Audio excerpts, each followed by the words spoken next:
Stay together for the kids. It was a simple thing. I think the magic of it was that was all pretty, but I wanted to do something we never did before. And that was on the chorus, turn on all the pedals. For popular rock bands, there seems to be a dividing line between their early, willy-nilly, fun-loving songwriting days and a more mature era where they come into their own.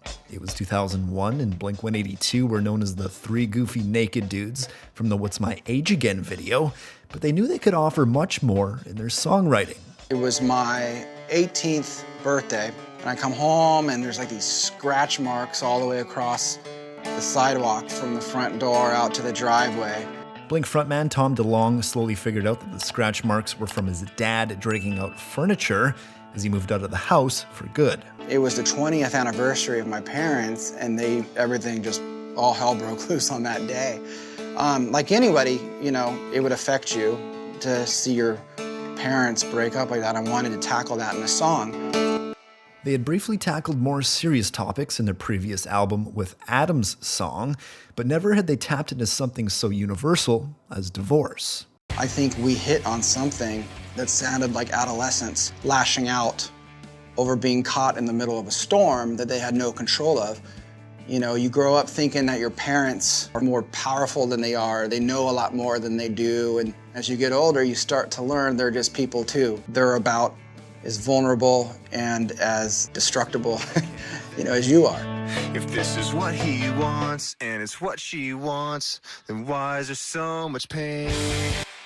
Stay Together for the Kids was released as a single in September of 2001 and actually had to reshoot their video because the images look so similar to the 9/11 attacks in New York. The song helped the album Take Off Your Pants and Jacket become the first punk album to debut at #1 and has since sold over 14 million copies worldwide.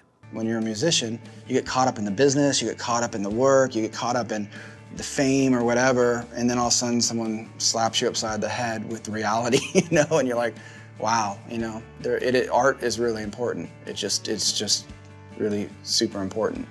Stay Together for the Kids was an example of Blink pushing themselves.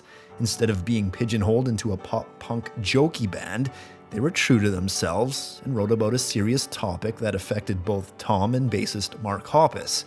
In the early 2000s, it tapped into this adolescent angst where 50% of marriages were ending in divorce and leaving broken homes in its wake. It was reassurance to a generation of kids that they weren't alone. I think that's what's great about rock and roll. It's not about the music as much as it's about the emotion. And the emotion, 20 years now lost, is what resonates with people. They feel something. it's not wrong.